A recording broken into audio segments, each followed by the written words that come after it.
2082 साल भाद्र 23 गते सोमबार। यो हो काठमाडौँको माइतीघर मण्डला।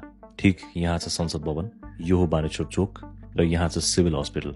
करिब 9 बजेको हुन्छ र यहाँ माइतीघर चोकमा थोरै संख्यामा केही जेन्जी युवाहरू स्वतःस्फूर्त रूपमा भ्रष्टाचार विरुद्ध र सुशासनको लागि आवाज उठाउन माइतीघरको एउटा लेनमा भेला हुन थाल्छन्। आन्दोलनका एक अभियन्ता अमित खनालले करिब 9 बजे माइतीघरमा 20-30 युवालाई माइकिङ गरेको देख्न सकिन्छ। यति बेलासम्म भिड सानो थियो। कोही स्कुल कलेजकै पोसाकमा थिए, कोहीले किताब कपी बोकेका थिए र कोहीसँग प्ले कार्ड थियो। तर बिस्तारै यो माइतीघर चोकमा तीनतिरबाटै हजारौंको संख्यामा जेन्जी युवाहरू भेला हुन थाल्छन् र करिब 9:30 बजे भिड पाक्लो भइसक्छ र अर्की अभियन्ता रक्षा बमले भिडलाई आज के गर्ने र के नगर्ने भनेर जानकारी दिन थाल्छिन्। आज हामी रुख बिरुवा भाँच्दैनौ, आज हामी सार्वजनिक सम्पत्ति नष्ट गर्दैनौ, आज हामी हो हल्ला तोडफोड आगजनी गर्दैनौ, हामी फोहोर गर्दैनौ, हामी द्वन्द र आक्रमण गर्दैनौ, शान्तिपूर्ण तरिकाले आवाज उठाउँछौ, हामी धम्की र गाली गलौज गर्दैनौ, सभ्य र जिम्मेवार व्यवहार गर्छौ, हामी राजनैतिक दलको एजेन्डा बोकेर आउँदैनौ, नागरिक अधिकार र स्वतन्त्रताको पक्षमा उभिन्छौ। यो भिडियोमा हामी नेपालका सुदन गुरुङ पनि देखिन्छन्।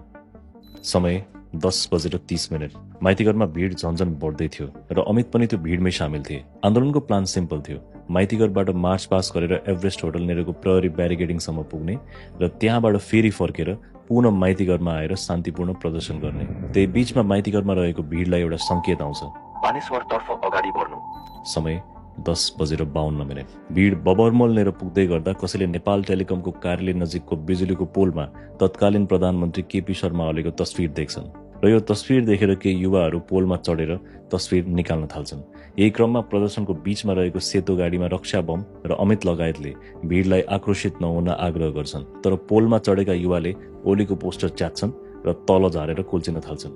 भिड अब बेग्लै जोसले भरिन्छ र यो जोसले भरिएको भिड अब सिधै संसद भवनतर्फ उभिकिन थाल्छ। समय 10:57। बिजुली बजारको आर्क ब्रिजबाट अघि बढेपछि भिड झन उग्र हुन थाल्छ र तत्कालीन प्रधानमन्त्री ओली विरुद्ध चर्को नाराबाजी सुरु हुन्छ।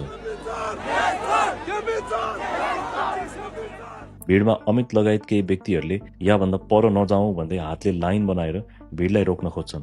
तर जोसले भरिएको ठूलो समूह अगाडि बढ्छ र भिड अब एभरेस्ट होटल अगाडिको प्रहरी ब्यारिकेडिङ लिएर आइपुग्छ। समय 11:06। आन्दोलनकारीको अग्र पंक्तिमा रहेको टोली एभरेस्ट होटल नजिक रहेको प्रहरी ब्यारिकेड अगाडि पुग्छ र एकछिन त्यहाँ अडिन्छ। ठिक यहाँबाट प्रशासनले तोकेको निषेधित क्षेत्र सुरु हुन्थ्यो। प्रहरीसँग ब्यारिकेड थियो, शिल्ड थियो र हेलमेट थियो। तर भिड यति बाक्लो थियो कि भिडले अन्ततः यसरी यो ब्यारिकेडलाई तोड्न सफल हुन्छ र अब यहाँबाट प्रदर्शन झन उग्र हुन थाल्छ।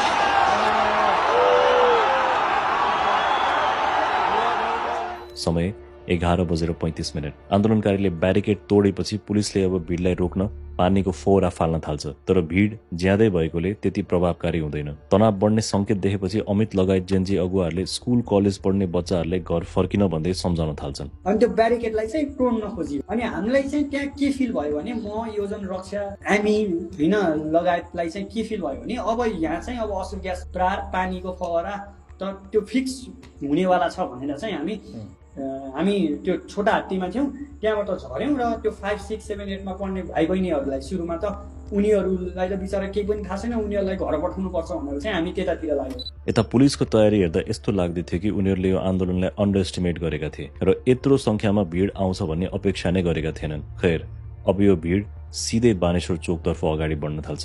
समय 12 बजे। भिड बानेश्वरतर्फ बढ्दै जाँदा केही डर्ट बाइक्सहरू अस्वाभाविक रूपले बानेश्वर आसपास आउन थाल्छ।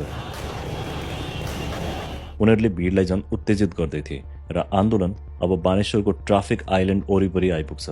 तर यति मात्र होइन, एउटा भिड यता उत्तरपट्टिको रोडबाट पनि आउँछ जहाँ संसद भवनको पानी ट्याङ्की छ र अर्को भिड यता तिनकुनेबाट बानेश्वरतिर आउँछ र यो भिडलाई रोक्न यातायात कार्यालयको बिल्डिङबाट प्रहरीले अश्रु ग्यास समेत फाल्छ र यता शङ्खमूल साइडबाट पनि केही भिड बानेश्वर आइपुग्छ।